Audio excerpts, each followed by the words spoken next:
doing tonight? So we're gonna put the Roomba 980, 981 through my stress test. This is gonna be the 23rd or 24th robot I've put through this test, and some have done really good, some have done terribly.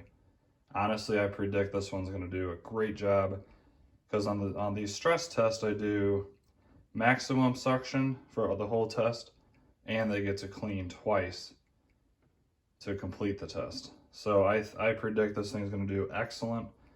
I think after the second pass, I think everything's gonna be gone, and I have very high hopes for this guy. Let me show you the mess real quick. As always, I have chips, a bunch of white rice, 12 jelly beans, 6 on the carpet, 6 on the hardwood floor. And as you can see, this is quite the test for any robot to do. But like I said, this is the number 23 or 24, and there's only been 2 or 3 robots that have successfully cleaned this perfectly, and there's been quite a few that have failed pretty badly. If you're new to my channel, please do me a favor, like and subscribe, it helps me out a lot. And I'm doing a giveaway very soon as I hit 10,000 subs. I think I'm gonna give away this robot here, the 981, and also a Roomba 692. We'll do 2 different drawings, and that'll be completely free to whoever wins it, including shipping. So let's go ahead and get on with this test. I'm gonna try to make this video a lot quicker than normal. Let me know down in the comments if you'd rather see it a lot longer and where I do the speed up so you can see the robot actually clean.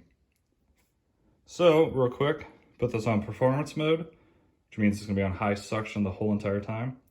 And then cleaning passes too with an edge clean. So I predict this is gonna do awesome. Let's go ahead and find out. Vacuum everywhere. Start the turbine.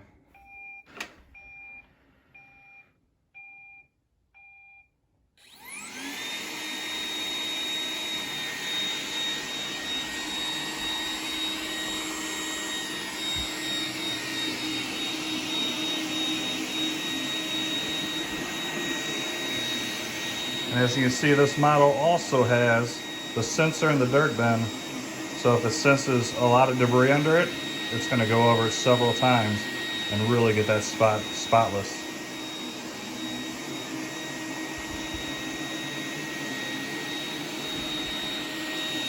We'll probably do that quite a bit during this test. It'll show us at the end how many times it had to do this exact thing. Now let me know your thoughts in the comments. Do you guys think this thing's going to do a great job, or do you think it's going to fail? This robot is essentially the Roomba i7 minus the smartness.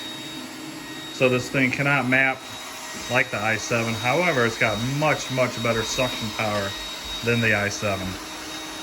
So it's kind of a trade-off. Do you want better suction, or do you want mapping abilities?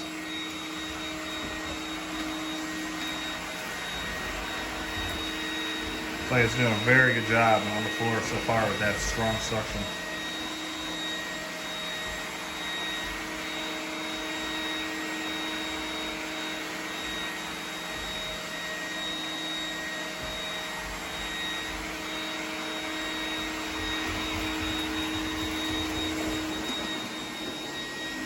Yeah, it's gonna do that a lot.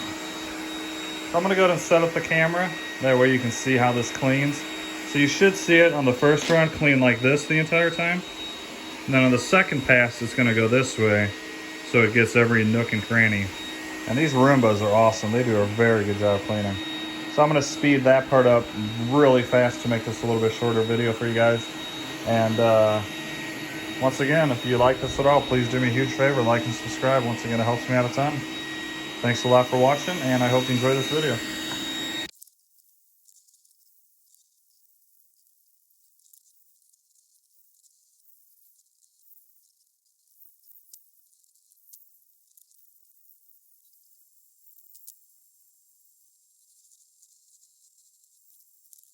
Just done with the stress test, and here's the update it gave me. 334 square feet, 36 dirt events. That's how many times I went back and forth over debris. And I think it's pretty cool how it shows it on the map exactly where those dirt events occurred. and it took a total of 39 minutes to complete. Let's go ahead and check out how well it did. So of course we're going to start with the carpet. And I must say the carpet, as I expected, looks really, really, really good. Actually, it looks perfect. I don't see a crumb. I don't see a piece of rice. Okay, I lied. I see a couple pieces of rice. But for the stress test, pretty dang good overall. And I am very happy with the carpet. Moving on to the hardwood floor. Well, did not do the perfect job like I thought.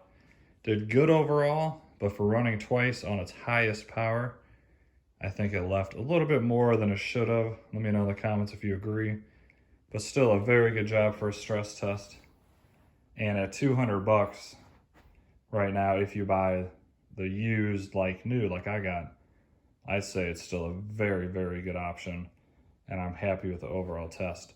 Now I will say really quick, so only a couple of other robots did this test and did a better job. And that was the Roomba S5 on its first run, mind you. It did better than this one run. This thing essentially went twice because I had it on twice. And then the S9 Plus, which is drastically more money, it did pretty much a perfect job in one run as well. I say though, if you can pick this up with a $200 price, which it currently still is, I'll put a link down below. I think it's probably the best robot you can buy, period, right now at that price range. The only downside I have with this guy is it has a camera and all that, but it will not map your house to where you can tell it to go clean, and that's a big shame. If this thing offered that, this would be obviously better than the i7. So I'd say overall, very happy with the test. I think it did a very good job. Not perfect. There are better options out there overall. At the $200 price, I'd say jump all over it. At the normal price of $350 to $500, I'd say probably go with something like a Roomba S5 or S6. Those are excellent robots, and they will do probably an overall better job than this will. All right, everybody, I hope you enjoyed that video. If you did, please smash the like button, subscribe. Help me out a ton. And I'm looking forward to doing this giveaway. I've been getting a lot of subscribers lately, and I really appreciate it. And I honestly can't wait to give away a couple of robots to you guys. I really do appreciate all your thumbs ups, all your comments. And I'm glad if you're going to join this community. Have an awesome night, and I'll see you in the next video. Peace.